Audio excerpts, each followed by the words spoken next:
Halo sahabat YouTube. Semuanya kembali lagi bersama saya dan di sini saya akan kembali melanjutkan seputar perkembangan Pi Network yang terbaru lagi.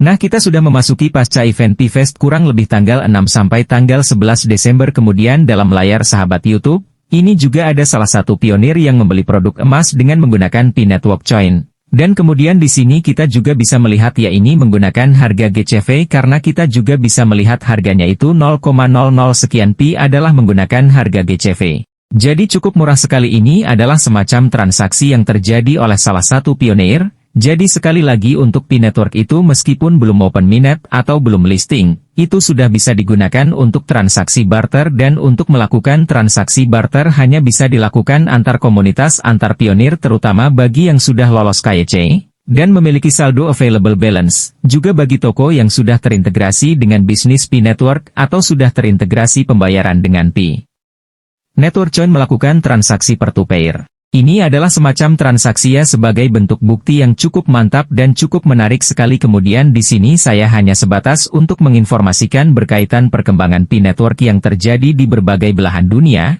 Jadi Pi Network itu adalah proyek global dan juga tercatat kurang lebih ada 155 negara yang sudah aktif melakukan barter.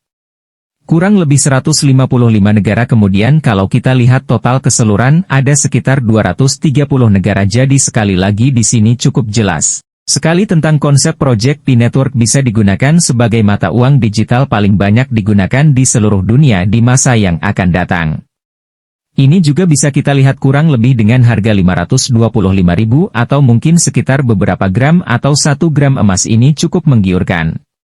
Langsung saja ya beralih ke informasi berikutnya. Kali ini saya membuka pada twitterY.com berkaitan dengan Bank Dunia. Di sini juga ada informasi yang cukup menarik sekali untuk kita ulas. Jadi perkembangan Pi Network banyak sekali dari kalangan komunitas yang ikut menginformasikan perkembangan blockchain Pi atau Pi Network Coin. Juga disebutkan pada Bank Dunia dan juga pemerintah memilih Stellar adalah keunggulan bagi Pi Network menurut dokumen daripada Bank Dunia. Di sini hanya ada Ripple dan juga Stellar yang disebut dalam blok ISO 222 sebagai dua unit yang paling cocok untuk menerbitkan CBDC dan sekali lagi untuk mata uang Ripple atau SRP itu juga. Ini support untuk pembayaran lintas batas lintas negara dan Pi Network juga mengadopsi Stellar blockchain dan Stellar juga berkaitan dengan blockchain keuangan untuk pembayaran dan juga dimungkinkan untuk transaksi lintas batas lintas negara. Kemudian di sini Stellar juga dibandingkan dengan banyak keunggulan dibandingkan dengan Ripple biayanya jauh lebih murah daripada Ripple. Kurang lebih di sini ada 0,0001 SLM belum lagi setelah peningkatan protokol versi V2 atau V20 biayanya bisa dikurangi menjadi 2 angka 0 jadi jauh lebih murah Stellar. Ini juga akan mendorong harga SLM naik jaringan. Stellar sepenuhnya terdesentral ketika node Stellar dikendalikan oleh Stellar Foundation dan juga bisnis lain di dalam ekosistem tersebut sementara semua node Ripple dikelola oleh Ripple saja. Kecepatan transaksi maksimum Stellar adalah kurang lebih 1000 transaksi per detik jadi bisa melakukan semacam validasi atau approve atau pengesahan kurang lebih 1000 transaksi setiap detik. Jadi cukup bisa dikatakan cepat pada dasarnya. Untuk Ripple juga mendukung bank untuk melakukan transfer uang dengan sangat baik. Mereka juga cocok untuk penerapan CBDC Ripple saat menggunakan protokol konsensus masalah General Byzantium atau BIP Stellar dengan jaringan yang lebih luas dan juga menggunakan Federal Bentum Agreement atau VBA. Ini juga masuk akal untuk mengajukan CBDC grosir. Kedua perusahaan ini dapat bekerja sama sebenarnya untuk bisa menciptakan serangkaian CBDC real dan juga grosir yang sempurna. Kemudian di sini Pi Network juga menggunakan perjanjian Federal Bentum Agreement atau FPA yang sama dengan Stellar. Kemudian secara teori di sini juga bisa membuat perangkat CBDC seperti Stellar. Kemudian di sini untuk Pi Coin digunakan sebagai bentuk pertukaran mata uang dalam utility atau dalam utilitas.